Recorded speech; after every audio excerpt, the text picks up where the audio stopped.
याणं नमो वाजायाणं नमो लोये सव्वसावरणं मोक्षमार्गस्य नेतारं भित्तारं कर्मभूभृतां ज्ञातारं विश्वतत्त्वानां वन्दे तद्गुणलब्धये। तत्वार्थ सूत्र नाम का ये महाग्रंथ है।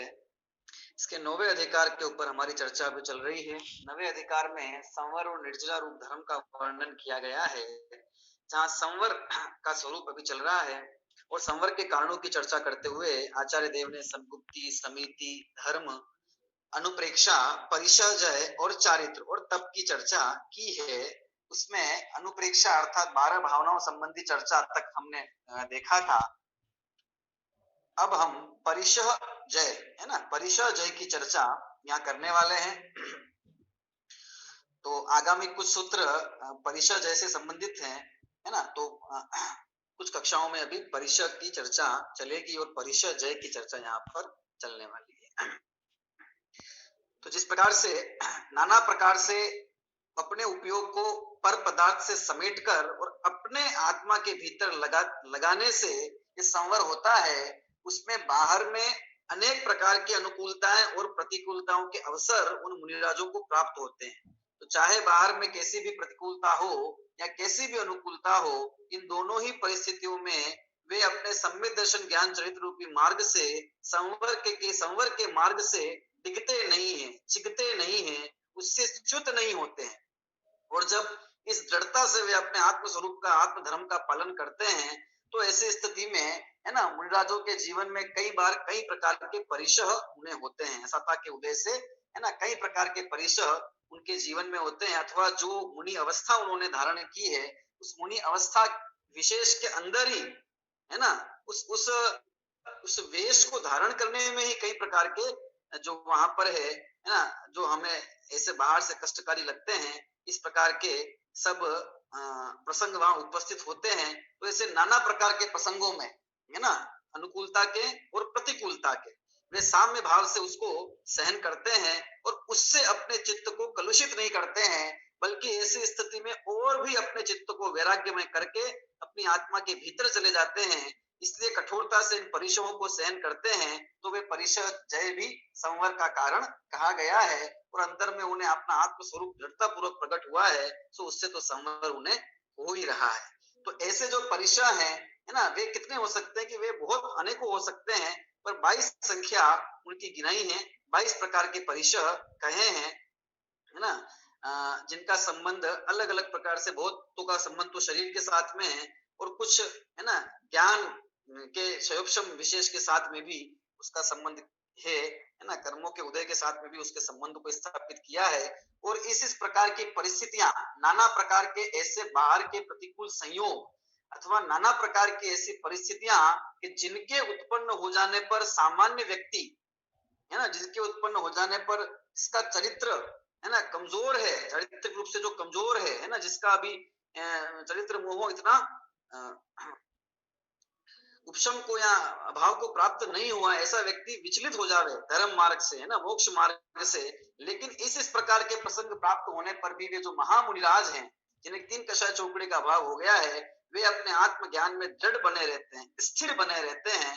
तो ऐसे सब प्रसंग जो हैं, वे सब, है ना, परिचय कहलाते हैं। उपसर्ग होते हैं वो अलग बात है, पर परिचय जो मुनिराजों के जीवन में सहज रूप से होते ही है ना। तो ऐसे जो परिचय हैं, तो उन परिचयों को शांत भाव से सहन करना, उसी का नाम है परिचय। और उनको जो सहन करते हैं, वे अपने आत्मा के ज्ञान पूर्वक सहन करते हैं, है ना। बाह्य में शरीर को पीड़ा देने वाले ये सब संयोग अथवा कर्म के नाना प्रकार के, कर्म के उदय में बनने वाली नाना प्रकार की परिस्थितियां, ये सब कर्म के उदय से होने वाली है। और मैं शुद्धात्मा कर्म से अत्यंत ही न्यारा हूं।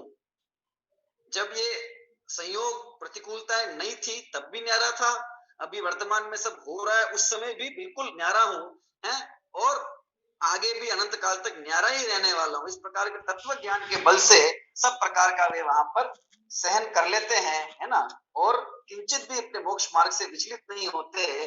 तो ऐसे परिचय जय का वे पालन करते हैं। तो ऐसे वे परिसर कौन कौन से हैं और किस किस प्रकार से उनके जीवन में परिसर आते हैं, कैसा उनका सहयोग बनता है और कैसे वे इस पे विजय प्राप्त करते हैं, ये सब चर्चा हमारे आज के विषय में आने वाली है। आइए अपन चलते हैं सूत्र की तरफ। चलिए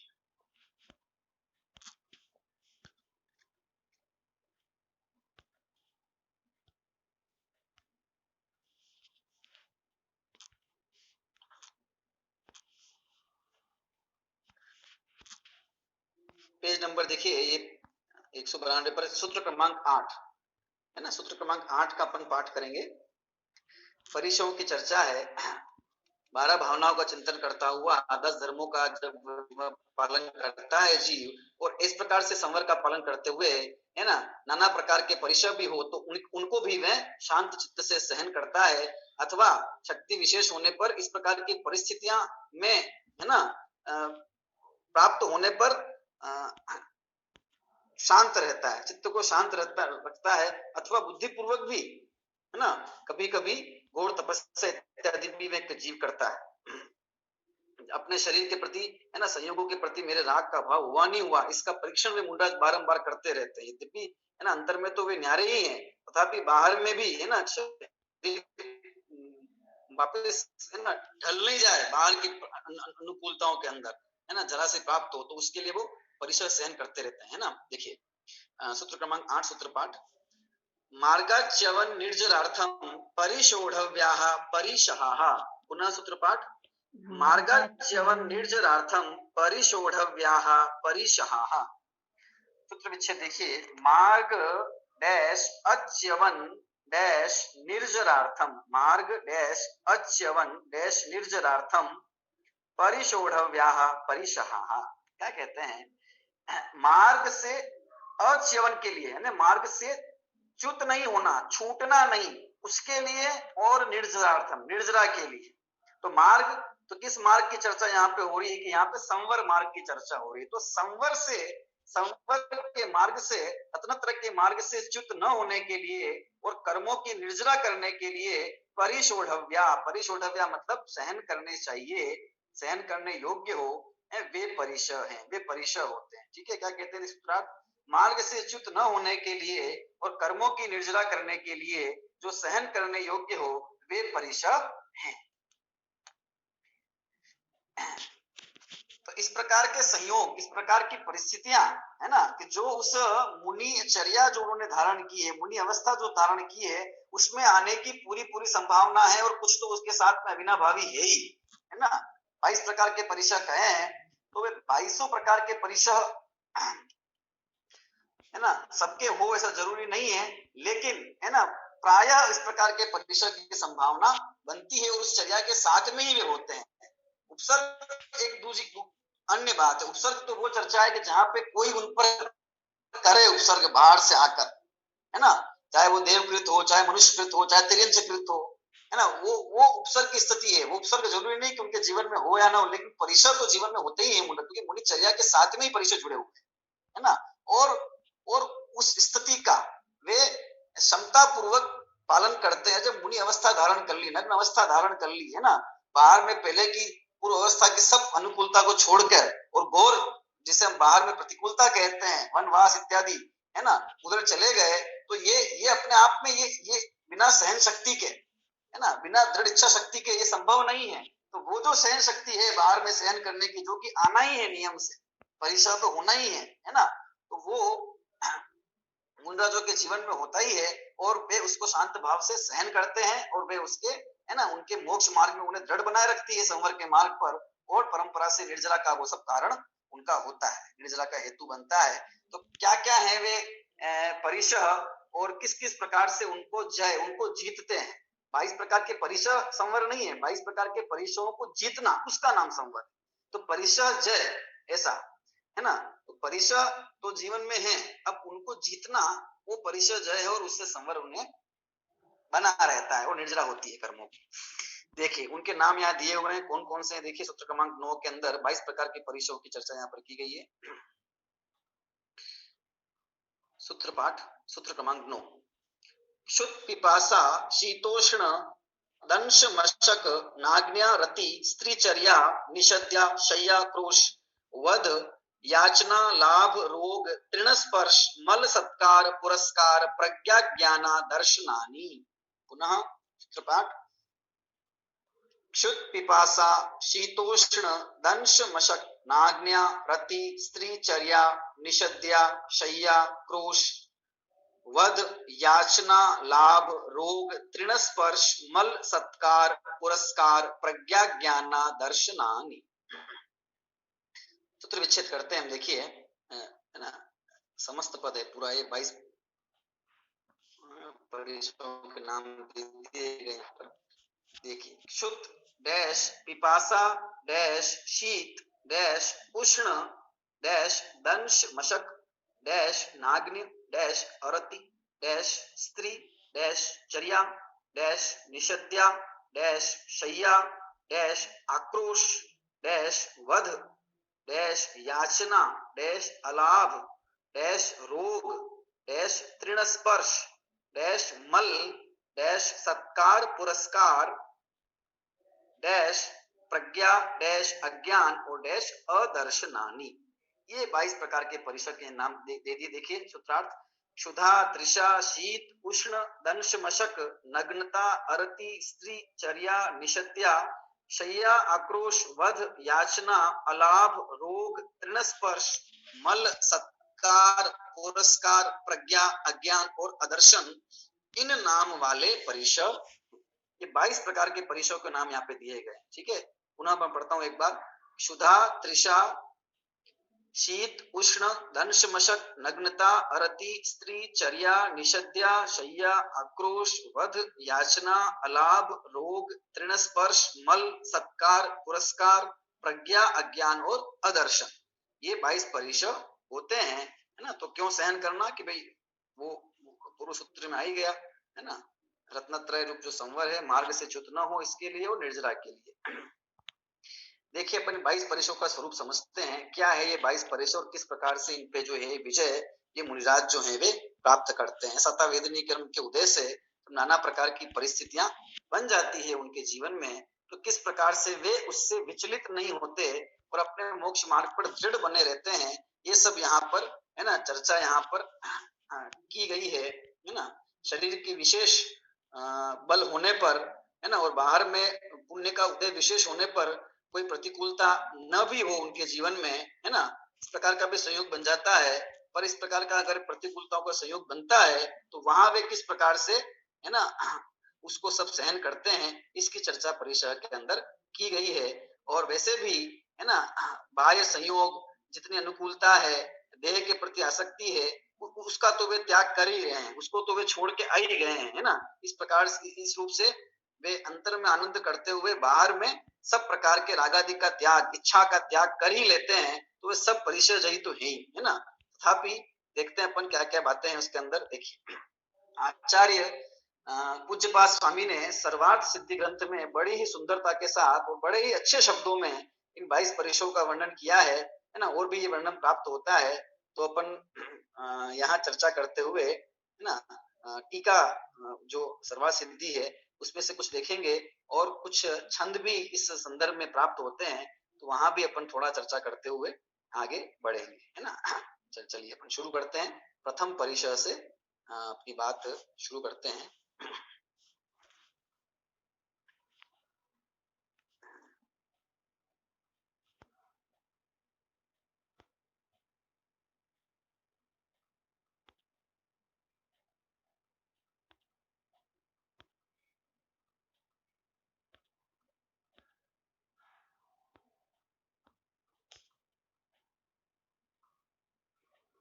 बहुत अच्छा वर्णन यहाँ पर आचार्य भगवान ने किया है, वहां से देखते हैं।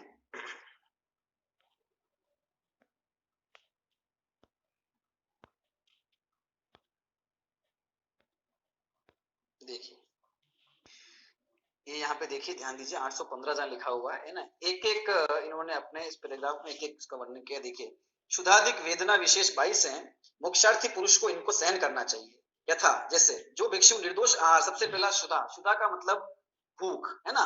अत्यंत भूख की वेदना होने पर भी शांत भाव से उसको सहन करते हैं। जैसी भिक्षा मिलती है अथवा भिक्षा नहीं मिलती है, जिस भिक्षा विधि के साथ में वे जाते हैं, मतलब आहार के लिए जाते हैं, तो आहार उन्हें प्राप्त हो अथवा विधि नहीं मिलने पर नहीं हो अथवा नहीं हो, इस प्रकार की परिस्थिति के अंदर, है ना, क्योंकि क्षुधा का तो वहां उदय हुआ है, लेकिन उस जन्य जो तकलीफ है ना, उससे वे अपने आप को न्यारा करते हुए और जरा भी अपने चित्त को कलुषित नहीं करते हुए, खेद खिन्न नहीं होते हुए, और पुनः वन में आ जाते हैं, अपनी ध्यान भावना में लीन हो जाते हैं। ऐसे वे जो मुनिराज हैं, वे क्षुधा को सहन करते हैं, है ना। अब सहन करने की बात यहाँ पर जब आई है, तो वे कलुषता करते हुए, है ना, दुखी होते हुए सहन करते हैं। जैसे अन्य लोग हैं, है ना, कोई भूख प्यास लग रही है और भोजन की व्यवस्था ही नहीं है, जल की व्यवस्था ही नहीं है, तो वहां जैसे अत्यंत कष्ट के साथ में उसको सहन करते हैं और जैसे तैसे समय बिताते हैं, वो भी सहन करना है। लेकिन वो परिचय नहीं है, उसकी बात नहीं है। यहाँ तो विभिन्न प्रकार की प्रतिकूल परिस्थितियां प्राप्त हो जाएं, लेकिन फिर भी जिनका चित्त चलायमान नहीं होता जरा भी अपने मोक्ष मार्ग से, जरा भी वे उस मुनि धर्म के ऊपर ये नहीं सोचने लगते कि क्यों बना मैं, है ना, क्यों इतना कठिन मैंने चर्या ग्रहण की, क्यों इतना कठिन वेश धारण किया, आराम से शांति से रह रहा था, है ना, गृहस्थ में रहते रहते भी धर्म पालन हो ही जाता है, थोड़ा बहुत ही सही पर होता तो ही, ऐसा सोच के, ऐसा विचार उनके चित्त में एक बार भी नहीं आता, है ना। जो भिक्षु निर्दोष आहार का शोध करता है, जो भिक्षा के नहीं मिलने पर या अल्प मात्रा में मिलने पर क्षुधा वेदना को प्राप्त नहीं होता, अकाल में या आदेश में जिसे भिक्षा लेने की इच्छा नहीं होती, आवश्यकों की हानि को जो थोड़ा भी सहन नहीं करता, है ना, ऐसा नहीं है कि क्षुधा हो रही है तो चलो थोड़ा बहुत, है ना, ऊपर नीचे करके थोड़ा बहुत दोष भी आहार में है तो ग्रहण कर लिया, भूख मिटानी है इसलिए, ऐसा नहीं। जो स्वाध्याय और ध्यान भावना में तत्पर रहता है, जिसने बहुत बार स्वकृत और परकृत अनशन व अमोदर्य तप किया है, जो नीरस आहार को लेता है, अत्यंत गर्म भांड में गिरी हुई जल की कतिपय बूंदों के समान जिसका गला सूख गया है, और क्षुधा वेदना की उदीर्ण होने पर भी जो भिक्षा लाभ की अपेक्षा उसके अलाभ को अधिक गुणकारी मानता है। देखिए क्या वर्णन किया है, क्योंकि स्वयं मुनिराज थे, स्वयं इन 22 परिसरों को सहन करने वाले महामुनिराज आचार्य पूज्यपाद स्वामी थे, तो ये है ना जो वर्णन किया है, ये स्वयं उसका, है ना, वेदन करते होंगे, वो वर्णन किया है। देखिए क्षुधा वेदना की उदीर्ण होने पर भी जो भिक्षा लाभ की अपेक्षा उसके अलाभ को अधिक गुणकारी मानता है, उसका क्षुधा जन्य बाधा का चिंतन नहीं करना, चिंतन ही नहीं करना उस बाधा का, उसका नाम है क्षुधा परिषद, है ना। इतनी ऊंचाई पर जाकर तत्व ज्ञान उनके भीतर है कि बाहर की तकलीफ क्या तकलीफ है। अगर इस प्रकार की हो तो भिक्षा लाभ की जगह उसके अलाभ को अधिक गुणकारी मानता, नहीं मिला तो ठीक है, और अपने, है ना, जो इतनी भी कमजोरी थी ये भी गई, छोड़ो, है ना, और अधिक जाके फिर उपवास अधिक करता है, अपने चित्त को मजबूत करता है।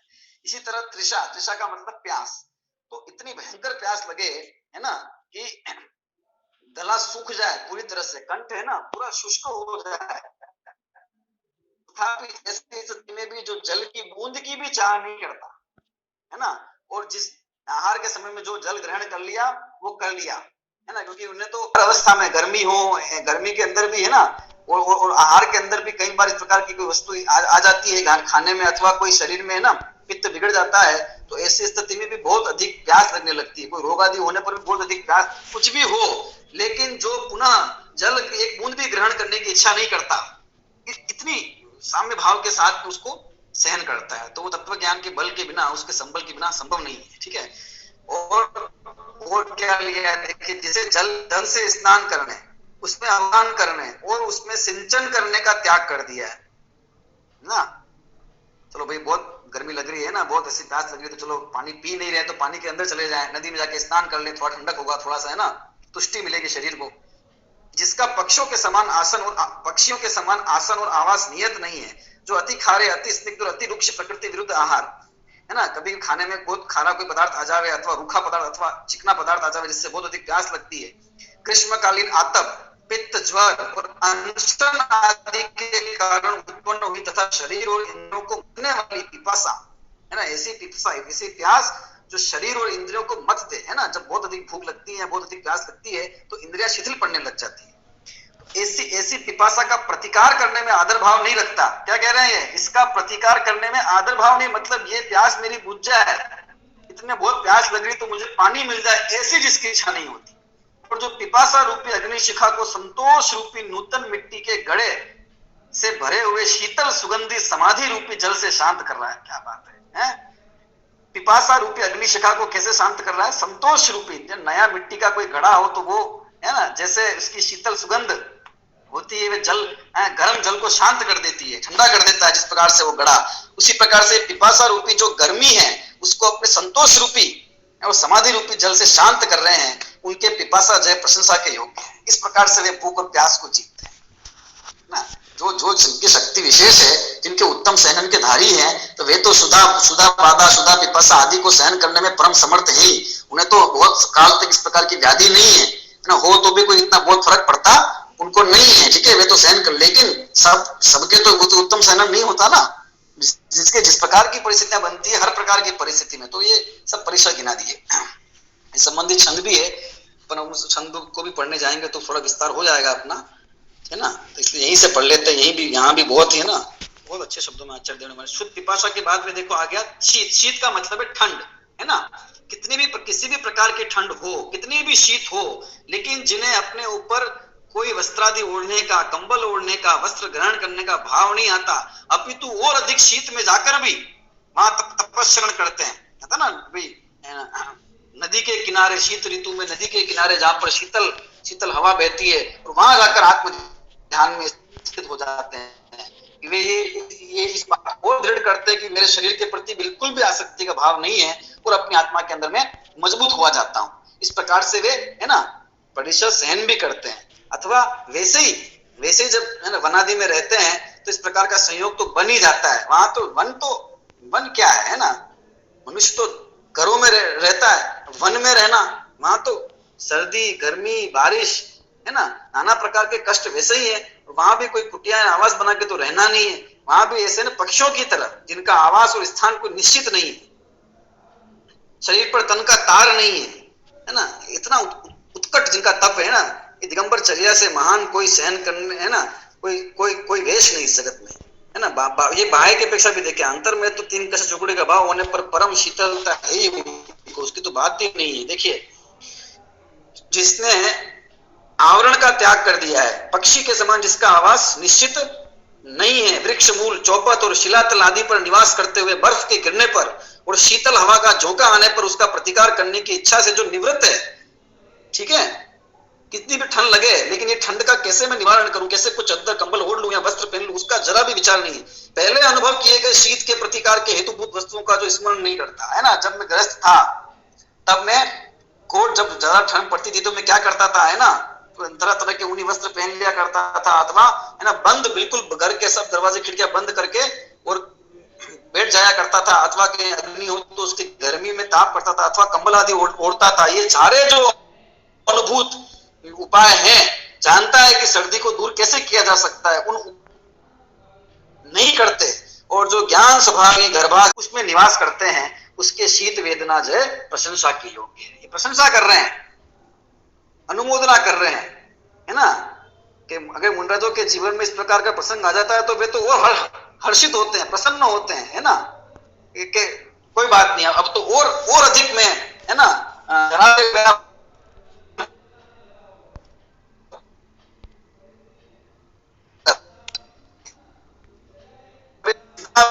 है ना, उस यहाँ पर यही करना चाहिए, इसके आगे जाना नहीं तो नहीं भाई, है ना। इस प्रकार के परिश्रम को सहन करते हुए वो समझते हैं कि नहीं, है ना, अपना राग तोड़ते हैं नाना प्रकार से, कुछ भी बाह्य परिस्थिति में उसकी आदत नहीं डाल देते भाई, चलो रोज जाना है, आहार मिल रहा है, इस जगह आहार मिल रहा है तो हमको है ना इस प्रकार से करना है, और यहाँ जाके अपन को आहार लेना है। इस प्रकार से तो संतुष्ट होकर उस दिनचर्या का हिस्सा नहीं बना लेते हैं। कहने का मतलब ये है ना, वे तो निरंतर अपनी जो तप रूपी ज्वाला है, अपनी जो है ना, जो उपवास आदि, अनशन आदि जो तपस्या है, उसको उग्र करते रहते, बारंबार ये परीक्षण करते रहते कि मेरा मन जगत के विषयों के अंदर, मेरा मन किसी भी प्रकार के अनुकूलता में रंजायमान नहीं होना है, क्योंकि संसार में कुछ भी ऐसा नहीं जिसमें रंजायमान हुआ जाए। और अपना आत्म स्वभाव इतना परम पारणमिक उत्कृष्ट भाव मेरे पास है, उससे बेहतर क्या है जो जिसने मैं चित्त में को शांत कर दूं। इसलिए वो सहन करते जाते हैं सब। देखिए, ये शीत हो गया। इसी तरह गर्मी को सहन करना, निर्वात और निर्जल तथा ग्रीष्मकालीन सूर्य की किरणों से सूखकर पत्तों के गिर जाने से छाया रहित वृक्षों से युक्त ऐसे वन के मध्य जो अपनी इच्छानुसार प्राप्त हुआ है ना, और अनशन आदि आभ्यंतर साधन पर जिसे दाह उत्पन्न हुई है, आग में जला वायु और आतप के कारण जिसे गले और तालू में शोष उत्पन्न, गर्मी कैसे पड़ रही है ना तो हवा है ना पानी है, और ग्रीष्मकालीन सूर्य की किरणों से सारे पत्ते सूख गए, ऐसा है ना, सूखे पत्तों वाला जो वन है, ऐसे वन के अंदर दावाग्नि से युक्त वन जहां अत्यंत गर्मी है, इसके कारण गले और तालू में शोष उत्पन्न हुआ है, जो उसके प्रतिकार के बहुत से अनुभूत हेतुओं को जानते हैं कि कैसे गर्मी को जीता जाए, लेकिन उनका चिंतन नहीं करता है, तथा जिसका प्राणियों की पीड़ा के परिहार में चित्त लगा हुआ है, उस साधु के चरित्र के रक्षण रूप उष्ण परिषजय कही जाती है। ऐसे साधुओं की अत्यंत विनय भाव से वंदना करते हैं। दंश मशक, इसके बाद में दिया दंश मशक, ठीक है ना। दंश मशक जो दिया है ये डसना, ठीक है, काटना, और मशक मतलब होता है मच्छर, ठीक है। तो मच्छर का काटना ये क्या है, तो यह मच्छर के साथ साथ सारे जीव, मच्छर, मक्खी, है ना, बिच्छू, खटमल, ये सब चींटी, ये सब ले लेने चाहिए, ऐसा कहते हैं, ये उपलक्षण है। दंश मशक पद का ग्रहण उपलक्षण है। जैसे कौओं से घी की रक्षा करनी चाहिए, यहाँ काक पद का ग्रहण उपघात तक जितने जीव हैं, मतलब कौओं से घी की रक्षा करो, या चावल सुखाएं तो कौओं से चावलों की रक्षा करो, तो कबूतरों से भी करो, इसका मतलब सिर्फ कौओं से ही करो, कुत्ते से भी करो, है ना, जो जो उसको तकलीफ पहुंचा सकता है सबसे। इसी प्रकार से यहाँ पे दंश मशक पद से मच्छर का काटना ही नहीं, मच्छर और जैसे भी जितने भी जीव इस प्रकार के हैं उनसे, इसलिए दंश मशक पद से दंश मशक, मक्खी, पिस्सू, छोटी मक्खी, खटमल, कीट, चींटी और बिच्छू आदि का ग्रहण होता है, और इन सब का सद्भाव जंगलों में होता है ना, और जंगल में होता है, कभी कभी नगर में भी रहते, वहां भी होते हैं, ठीक है। तो जो इनके द्वारा की गई बाधा को बिना प्रतिकार किए सहन करता है, मन वचन और काया से उन्हें बाधा नहीं पहुंचाता। मच्छर अगर काटे तो मच्छर को उड़ाने का भाव नहीं करते। कितना विचार करें अपन तो ख्याल में आवे अपन को कि कितनी अंदर में दृढ़ता हो गई है ना, और कितना बाहर में सहन करने की जो शक्ति है वो उनकी उत्कृष्ट अवस्था को प्राप्त हो चुकी है, ये मतलब हुआ इसका। और निर्वाण की प्राप्ति मात्र संकल्प ही जिसका ओढ़ना है, क्या कह रहे हैं, अगर भाई चलो ये है ना नग्न अवस्था, इसके कारण से अनेक प्रकार से जानवर इत्यादि का काटना सीधा है ना शरीर से संस्पर्श होता है, तो अपन कुछ ओढ़ लेवे तो ओढ़ लेंगे तो बच जाएंगे, है ना। तो कहते कि नहीं, ओढ़ने का भाव नहीं, क्योंकि निर्वाण की प्राप्ति मात्र का संकल्प, मुझे तो निर्वाण की प्राप्ति करनी है, ऐसा जो दृढ़ संकल्प है यही उनका ओढ़ना है, इसी को ओढ़ते हैं, तो उससे उनकी वेदना को सह लेना दंश मशक परिषजय कहलाता है। तो आचार्य देव ने कितना उसको प्रत्येक परिसर को, प्रत्येक प्रतिकूल परिस्थिति को सहन कैसे करते हैं, कैसे उसको जीतते हैं, वो बताया है यहाँ पर।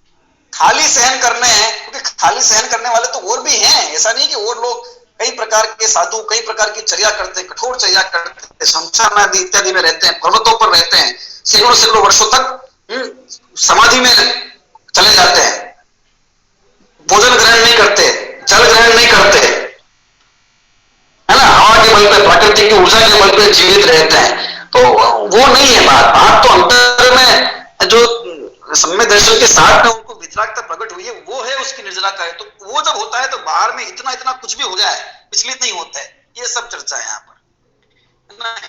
इसलिए उसको उसका जो उपाय बताया जीतने का परिषजय को, वो उपाय सारा तत्व ज्ञान में बताया यहाँ पर। देखिए इसके बाद देखिए नाग ने, दंश मशक के बाद में नाग ने मतलब नग्नता, तो नग्नता को धारण करने में जिसे जरा भी संकोच नहीं होना, है ना। नग्नता ये अपना आप में एक परिचय है, ठीक है, क्योंकि हर व्यक्ति नग्न रहने में सक्षम नहीं है, अनेक प्रकार की सर्दी गर्मी बारिश की बाधा उस अवस्था में सहन करनी पड़ेगी, और लज्जा की अनुभूति होती है ना। तो और अनेक प्रकार के शरीर में होने वाला विकार जो है वो ख्याल में आता है।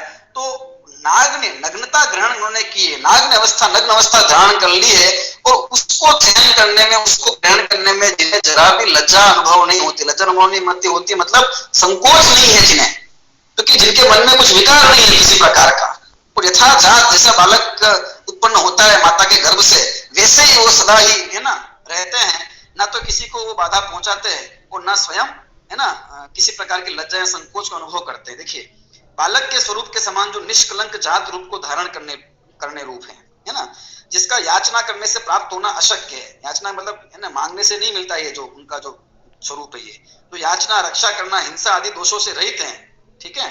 जो निष्परिग्रह रूप होने से निर्वाण प्राप्ति का एक अनन्य साधन है, और जो दिन रात अखंड ब्रह्मचर्य को धारण करते हैं उसके निर्दोष अचेल व्रत धारण करना चाहिए, है ना। निष्परिग्रह रूप उनका जो अपरिग्रह बना है उसका प्रतीक है ये, कि शरीर मात्र तनु मात्र जिसका परिग्रह रह गया है, तो वो भी इसलिए रह गया है क्योंकि ये तो छोड़ नहीं सकते इसको, है ना, समय से पूर्व।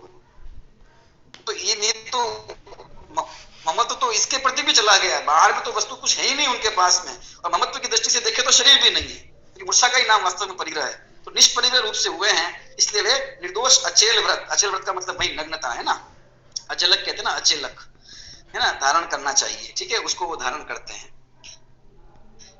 और फिर नाग्न के बाद में अरति, है ना, अरति का मतलब उदासीनता होना, बोरियत होना, है ना। कई बार एक ही प्रकार के आचरण को, एक ही प्रकार के व्रत को, एक ही प्रकार की चर्या को पालन करते करते वन में रहते रहते, है ना, और नीरस जीवन जीते जीते दूसरों के लिए वो नीरस हो सकता है, उनके लिए तो वह सरस है, लेकिन कभी चरित्र मोह के विकार वश इस प्रकार का भाव आ जावे, है ना, तो वो उस परिस्थिति में एक ही प्रकार का जीवन जीते जीते जंगल वन इत्यादि में, है ना, विचरण करते करते भी जिनकी उनको अरति का भाव उत्पन्न नहीं होता, है ना, उस मुनिचर्या से जिसको अरति नहीं होती, और नाना प्रकार के नृत्य गान, है ना, भोजन पान, पांच इंद्रिय के विषय में रत होने का जिसको भाव उत्पन्न नहीं होता, अथवा मोक्ष मार्ग से जिसको उदासीनता नहीं होती, जगत से ही उदासीनता वर्तती है सदा, है ना, ऐसे जो मुनिराज हैं वे अरति को, अरति नाम के परिसर को जीतने वाले हैं, ठीक है। तो उदासीनता या बोरियत हो जाना वो अरति परिस्थितियों से, उसको जीतना उसका नाम अरति परिसर, जय, है ना। तो जो संयत इंद्रियों के इष्ट विषय संबंध के प्रति निरुत्सक है, इंद्रियों के जो इष्ट विषय नृत्य गान आदि जो भी है ना, उसके प्रति निरुत्सुकता बना है, और अपने आत्म, है ना, स्वभाव के प्रति जो उत्सुक है, स्वाध्याय ध्यान और भावना में ही जो लीन है, पहले जो देखे सुने भोग थे उनका स्मरण नहीं करता, ध्यान नहीं करता, है ना, ऐसा जो मुनिराज हैं वे अरति परिसर जय समझने चाहिए, ठीक है। अरति परिसर के बाद में स्त्री परिसर, तो स्त्री परिसर तो शब्द से स्पष्ट है ना, स्त्रियों द्वारा किसी भी प्रकार से, है ना, स्त्री जन्य जो विकार है, अथवा स्त्री आदि को देखकर, है ना, किसी प्रकार का मन में काम विकार उत्पन्न नहीं होना, इसी का नाम स्त्री परिसर है ना। स्त्री परिसर मतलब कोई स्त्रियां उनके आकर उपसर्ग कर रही है ऐसा कुछ नहीं है, लेकिन जिनका चित्त, है ना, अत्यंत सुंदर स्त्री को देखते हुए भी, अथवा कोई उनके प्रति अन्य प्रकार का भाव रखे, इस प्रकार की स्त्री को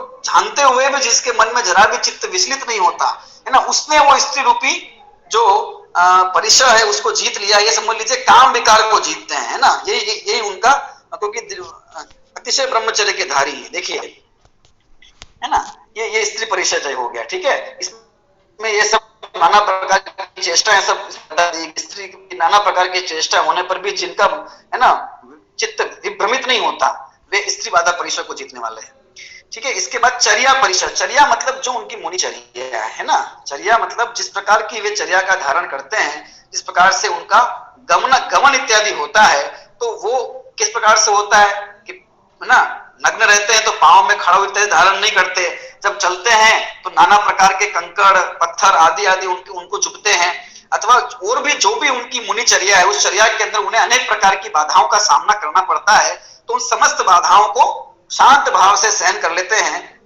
वही उनका चर्या नाम का परिचय। तो मुनिचर्या, नाना प्रकार की मुनिचर्या जिसमें सब बातें आ गई, है ना, आहार ग्रहण करना तो किस प्रकार करना, है ना, तपादि करना तो कैसे करना, गमन करना तो किस प्रकार से करना, है ना, ये सब इसमें आ गया, ठीक है। देखिए इसमें क्या लिखा है,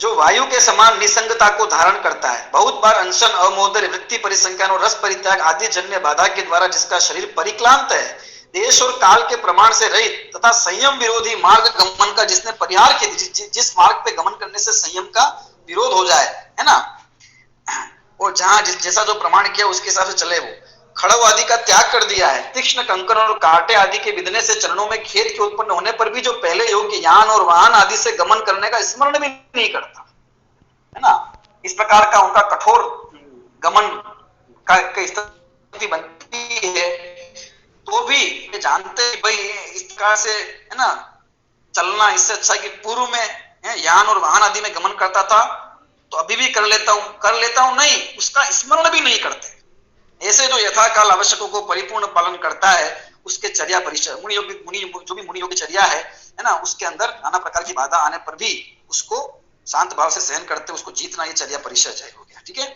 इसके बाद देखिए, हाँ इसके बाद निषद्या। ठीक है, निषद्या का मतलब है आसन।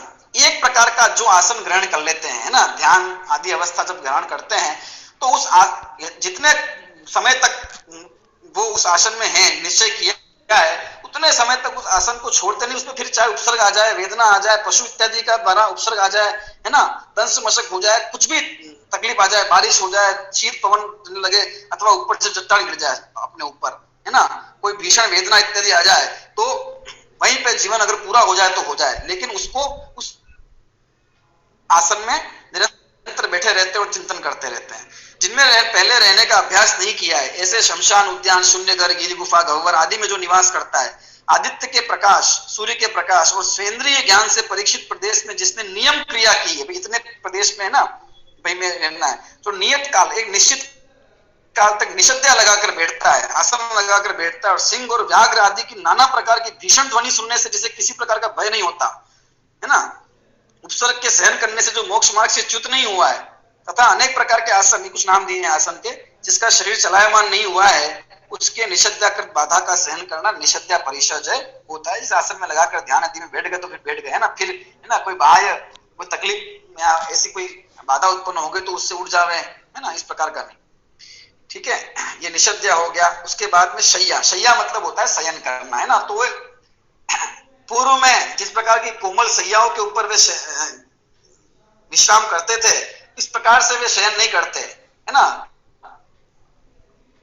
रात्रि के अंतिम प्रहर में, है ना, वो एक प्रहर के लिए किंचित, वो भी कुछ नींद कुछ अनिंद, ऐसी अवस्था के अंदर क्या करते हैं, एक करवट लेकर भूमि के ऊपर, कंकड़ इत्यादि से युक्त भूमि, जो जहां जिस प्रकार की, वहां भी है ना कोई कोमल भूमि हो, है ना, ग्रास या तृण इत्यादि से युक्त, है ना, कोमल, उसका ग्रहण करने का भाव नहीं है। कठोर शैया, कठोर शैयासन, उसको ग्रहण करते हैं, और उसको ग्रहण करते हुए भी वे क्लेश को प्राप्त नहीं होते, दुख को प्राप्त नहीं होते। पूर्व में, है ना, जो पर्यंक आदि पर विश्राम करते थे, कोमल शैयाओं पर विश्राम करते थे, उसका चित्त में स्मरण नहीं करते और शांत भाव से उसको सहन करते हैं। देखिए, स्वाध्याय, ध्यान और अध्व श्रम के कारण थककर जो कठोर, विषम तथा प्रचुर मात्रा में कंकड़ और खपरों के टुकड़ों से व्याप्त ऐसे अतिशीत तथा अति उष्ण भूमि प्रदेशों में एक मुहूर्त प्रमाण निद्रा का अनुभव करता है, जो यथाकृत एक पार्श्व भाग से दंडित आदि रूप से शयन करता है। करवट लेने से प्राणियों को होने वाली, देखो करवट क्यों नहीं लेते, एक करवट क्यों सोते हैं,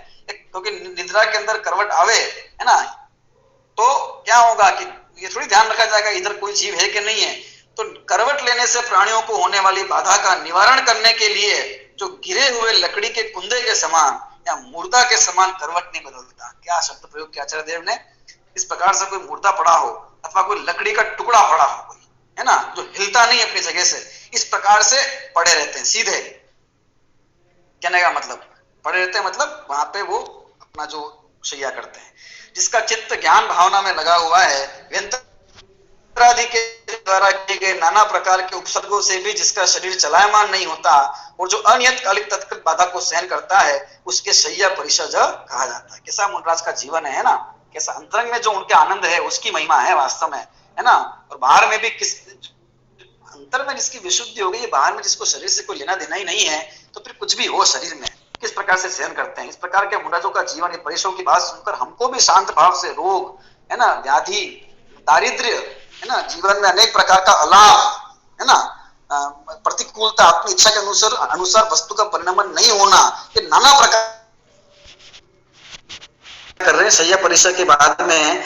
अब दूसरा परिचय आता है आक्रोश परिचय। आक्रोश परिचय मतलब जो कोई, है ना, कोई व्यक्ति है ना, कोई सामने वाला जो क्रोध के वश होकर नाना प्रकार के दुर्वचन कहता है, भला बुरा कहता है, धर्म की निंदा करता है अथवा उस मुनि वेश की निंदा करता है, और नाना प्रकार से कुछ अपशब्द इत्यादि कहता है ना, या फिर तन विदारण करे अथवा कोई भी ऐसा निमित्त उपस्थित करे कि जिससे क्रोध उत्पन्न हो जाए, तो भी वे क्रोध उत्पन्न नहीं होता, जिनके चित्त में आक्रोश उत्पन्न नहीं होता। इस प्रकार की परिस्थिति को शांत भाव से सहन कर लेना, वो आक्रोश परिचय है। ठीक है ना। मिथ्या दर्शन के उद्रेक से कहे गए क्रोधाग्नि की शिखा को बढ़ाते हैं। ऐसे क्रोध रूप, कठोर, अवज्ञाकर, निंदा रूप और असभ्य वचनों को सुनते हुए भी जिनका उनके विषय में चित्त नहीं जाता है ना। और देखिए, और जो कषाय विष के लेश मात्र को भी अपने हृदय में अवकाश नहीं देता, उसके आक्रोश परिसर सहन निश्चित होता है। आक्रोश के बाद में देखिए वध परिचय। आक्रोश के बाद में वध। देखिए, तो नाना प्रकार से जो वो उन्हें वध पहुंचाए, उनके शरीर का विदारण कर दे अथवा उन्हें मारे पीटे। इस अवस्था के अंदर भी वे क्या विचार करते हैं, क्या विचार करते, देखिए, तीक्ष्ण तलवार, मूसर, मुदगर आदि अस्त्रों के द्वारा ताड़न और पीड़न आदि से जिसका शरीर तोड़ा मरोड़ा जा रहा है, तथापि मारने वालों पर जो लेश मात्र भी मन में विकार नहीं लाता, ये मेरे पहले किए गए दुष्कर्म का फल है। ये बेचारे क्या कर सकते हैं। ये शरीर जल के बुलबुले के समान विचरण स्वभाव वाला है, गलने के स्वभाव वाला है। दुख के कारण को ही अतिशय बाधा पहुंचाते हैं, दुख के कारण इसी को बाधा पहुंचा रहे हैं। इस प्रकार से विचार करते हैं। मेरे सम्यक ज्ञान, सम्यक दर्शन और सम्यक चरित्र को तो कोई नष्ट नहीं कर सकता। इस प्रकार जो विचार करता है वह बसूले से छीनने होता है, इसलिए उसके वध परिचय मानना चाहिए, है ना। मेरे सम्यक दर्शन, सम्यक ज्ञान और सम्यक चरित्र और मेरे आत्म स्वभाव को तो कोई नष्ट नहीं कर सकता। इस प्रकार का चिंतन करते हुए शांत भाव से वध परिचय को झेल लेते हैं। क्या मुनि जीवन है। याचना परिचय। देखो, याचना परिचय किसका, किस अनेक प्रकार की सुधा लगने पर, प्यास लगने पर, शरीर में रोग लगने पर, गर्मी है ना लगने पर, सर्दी ठंड इत्यादि लगने पर भी जो अनुकूलता की सामग्रियों की याचना नहीं करते। बहुत भूख लगे और है ना विधि के अनुसार आहार इत्यादि नहीं मिले, बहुत प्यास लगे और विधि अनुसार जल इत्यादि जो आहार के साथ वो नहीं मिले, है ना, भूख प्यास को नष्ट करने को शांत करने के साधन नहीं मिले, तो उसको मैं मांग लूं, है ना, किसी से मंगा लूं। श्रावक कोई है तो उसके पास से जल पी लूं, पानी पी लूं, है ना, उसको बोल दूं, एक बार पी ले तो क्या फर्क पड़ता है ना। अथवा बहुत ठंड लगती है, बहुत तकलीफ पड़ती है, अथवा कोई रोग इत्यादि हो गया तो दवा मंगा लूं, ठीक है। अथवा कोई अपनी सुकरता जो उस मुनि आचरण के योग्य नहीं है, ऐसा कोई चीज की याचना कर लूं कि याचना का, अरे वो याचक है क्या, मुनराज याचक है, वो मांगने वाले, वो तो देने वाले हैं। तुमसा दानी क्या कोई हो, जग को दे दी जग की निधियां, और दिन रात लुटाया करते हो सम की अविनश्वर मणियां। वो क्या मांगेंगे, वो तो देने वाले हैं।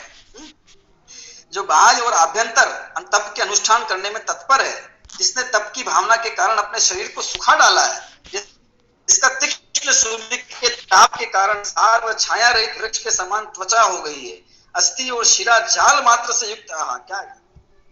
तीक्ष्ण सूर्य के ताप में जो तपस्या करते हैं तो उस कारण से जैसे कोई पेड़ हो तो वो कैसा होता है, छाया से रहित, सारे जिसके है ना मान लो पत्ते सूख गए हो, उस वृक्ष के समान जिसकी त्वचा, अस्थि और शिरा जाल मात्र से युक्त शरीर यंत्र रह गया हो, इस शरीर का केवल एक पिंजरा दिखता हो, इतना इसका मतलब समझ लीजिए काय क्लेश हो गया हो, काय है ना कृष काय हो गई हो, तो भी जो प्राणी का वियोग, प्राणों का वियोग होने पर भी आहार, वसति और दवाई आदि की दीन शब्द कहकर, मुख की विवरणता दिखाकर, वह संज्ञा आदि के द्वारा याचना बुला कहता नहीं है, उस चीज को बुलाता नहीं। मुख की विवरणता है ना, अपने अपने चेहरे के जो रंग उड़ गया है उसको दिखाना, अपने मतलब चेहरे से भी ऐसे भाव व्यक्त नहीं करता कि मुझे, है ना, मुंह से नहीं बोले पर इस प्रकार की दीन नजर करे, है ना, श्रावक इत्यादि के ऊपर, कि वो उसको उनको ला कर दे देवे और उसमें वो संतोष प्राप्त हो। मुनिचर्या ऐसी, वो तो है ना सिंह वृत्ति का नाम मुनि अवस्था है। तथा भिक्षा के समय भी जिसकी मूर्ति बिजली की चमक के समान दुरूप लक्ष्य रहती। क्या शब्दों का प्रयोग आचार्य देव ने किया कि भिक्षा के समय अर्थात आहार के समय, है ना, जहां भिक्षा लिखा हुआ आहार शब्दों का अपन को ग्रहण करना है, आहार के समय भी जिसकी मूर्ति बिजली की चमक के समान, आहार ग्रहण करते समय भी जिसके चित्त में यह भाव नहीं आता कि मुझे ये पदार्थ मिल जाए, मुझे ये मिल जाए, मुझे ये खाने मिल जाए, मतलब वो जो आहार में वस्तु प्राप्त हो रही है उसके प्रति अत्यंत निरासक्त भाव है, बस लिया और चले गए। बिजली की चमक के समान, जिस प्रकार से बिजली की चमक जो होती है ना, आई और गई, कोई उसका लक्ष्य नहीं होता, है ना, उसी प्रकार से उसके समान दुरुप लक्ष्य रहते हैं, है ना, कोई उपलक्ष्य नहीं, जिनका लक्ष्य नहीं है वस्तु के ऊपर, ऐसे साधु की याचना परिषद है जानना चाहिए।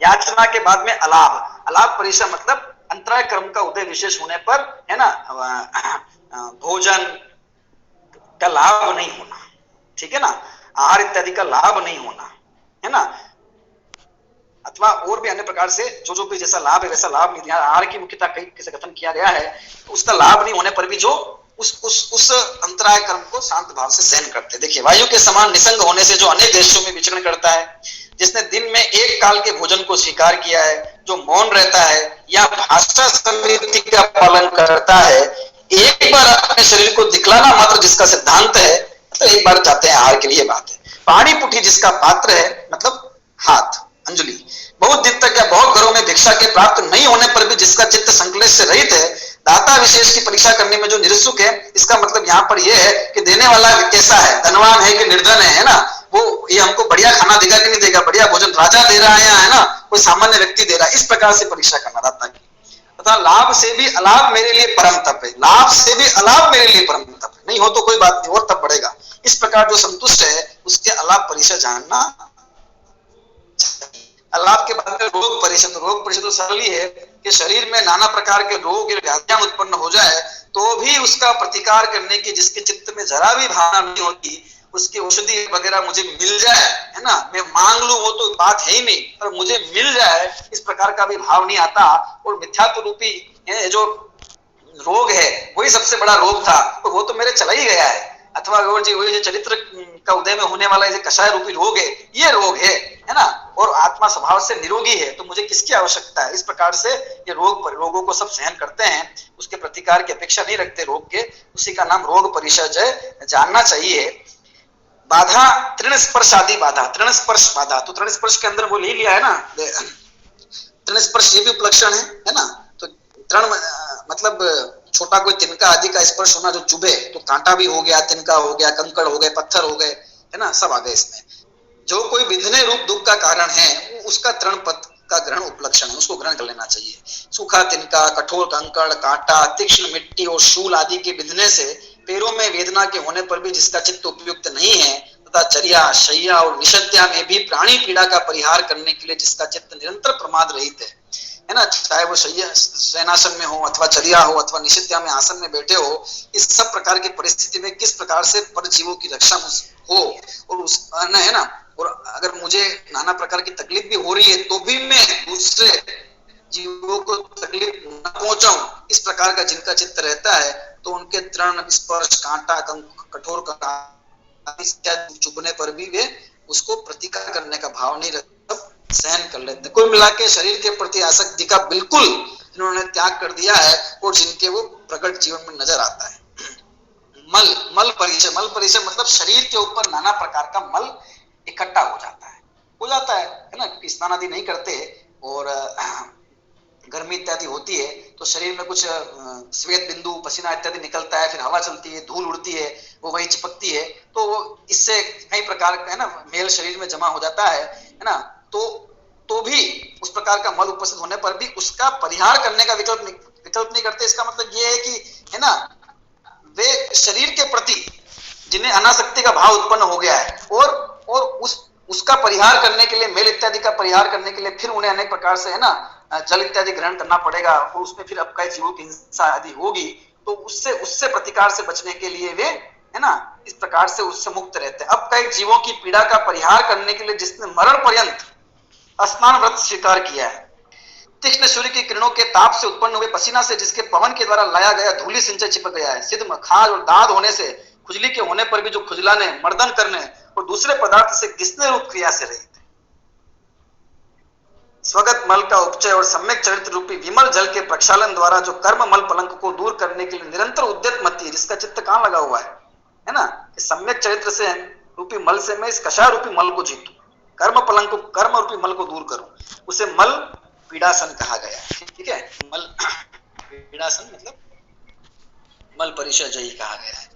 सत्कार पुरस्कार का मतलब होता है पूजा प्रशंसा करना, है ना, और किसी भी काम में आगे करना। ठीक है, ये सब पुरस्कार है। सत्कार का अर्थ पूजा प्रशंसा है तथा क्रिया आरंभ आदि में आगे करना या आमंत्रण देना पुरस्कार। इस प्रकार का सत्कार, पुरस्कार या सम्मान प्राप्त नहीं होने पर भी जिसका चित्त जरा भी विचलित नहीं होता, है ना, संघ के अंदर अलग दूसरे जो मुनि हैं अथवा आचार्य हैं, है ना, उनकी विशेष प्रशंसा होती हो, उनका विशेष सत्कार होता हो, श्रावक उनकी विशेष पूजा अर्चना करते हो, और हमारी नहीं करे, तो ऐसी परिस्थिति में भी जिसका चित्त जरा भी विचलित नहीं होता, है ना, वो उसका नाम सत्कार पुरस्कार परिषद है ना।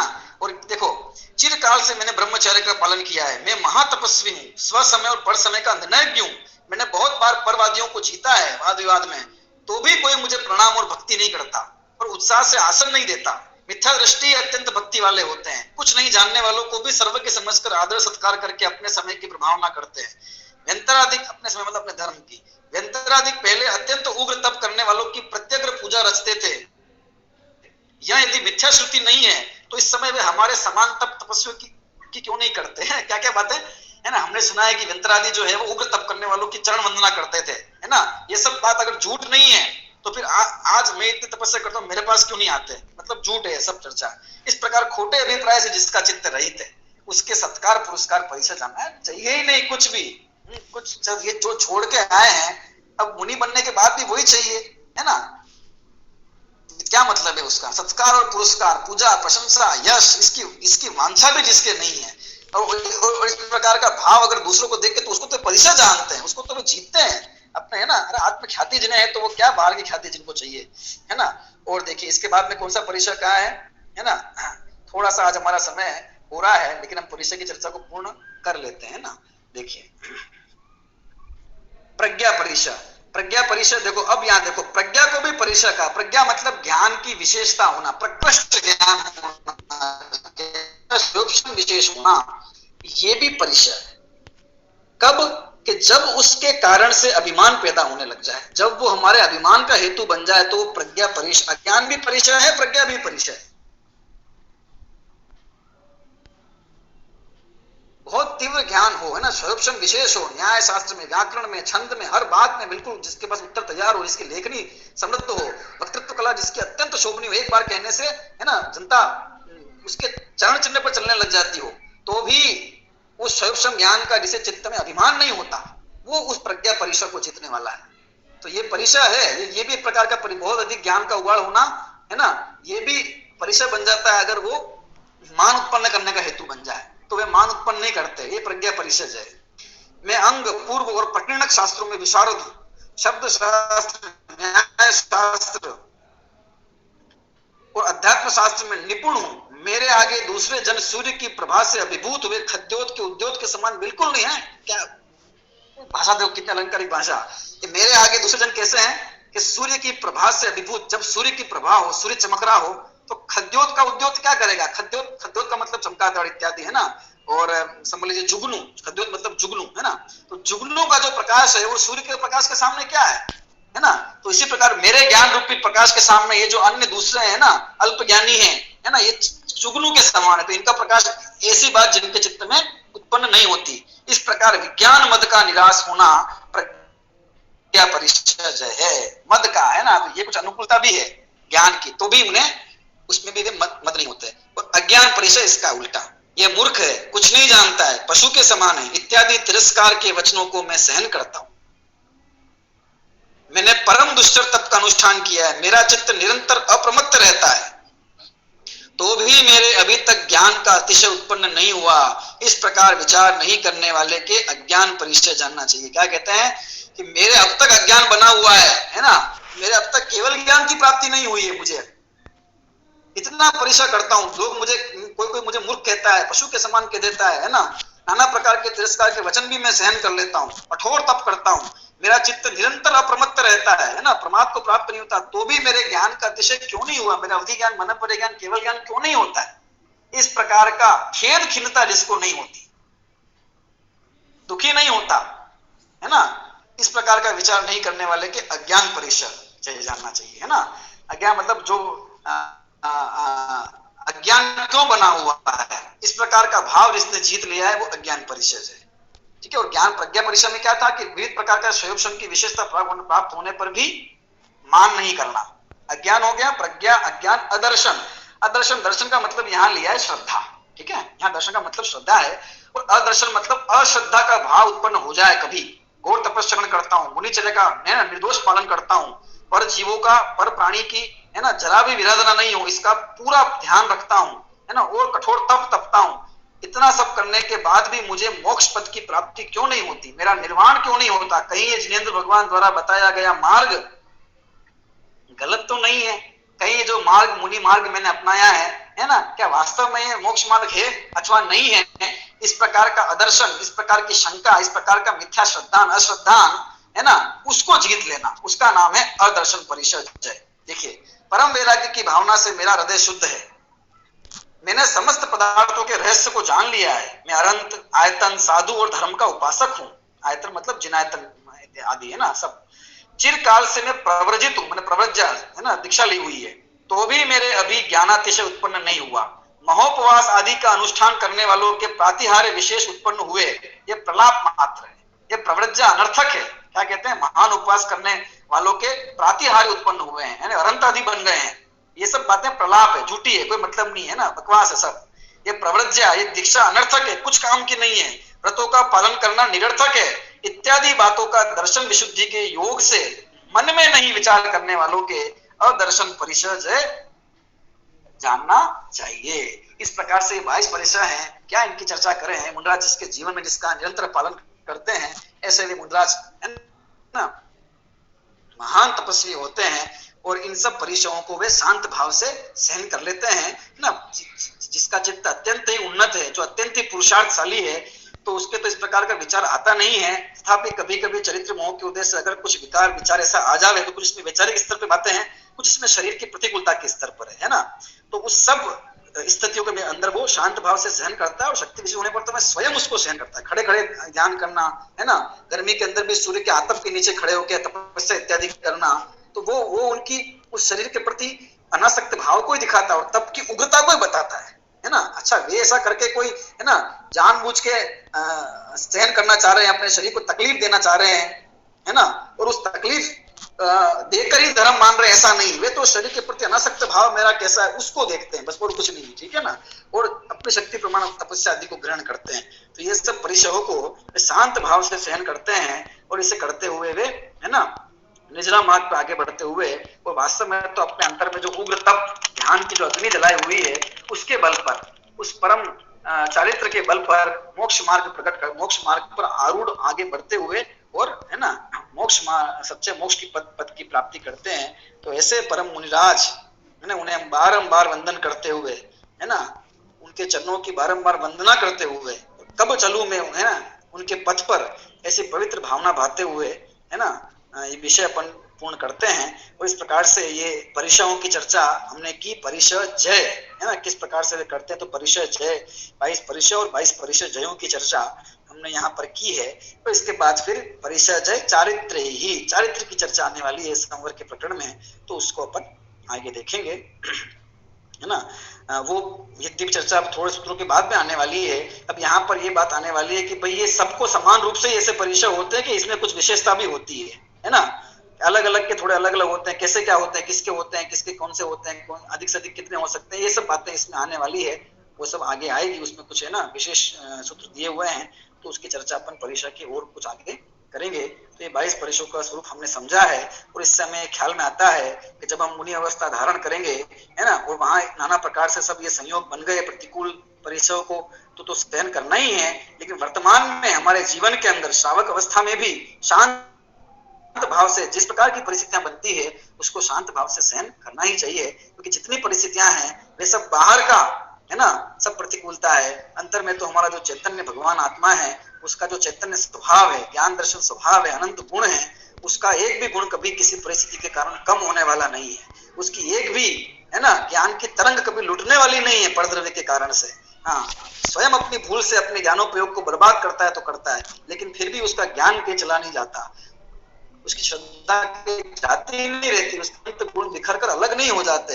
ऐसा अनंत गुणों का अखंड पिंड मैं स्वयं चितघन भगवान आत्मा हूँ। तो ऐसे अपनी आत्मा की दृष्टि करते हुए, और जो भी अनुकूल प्रतिकूल संयोग है उससे विरक्त रहते हुए धर्म साधना हम करें, इसी पवित्र भावना से ये विषय अपन पूरा करते हैं, और बारंबार उन राजों के चरणों में वंदन करते हैं।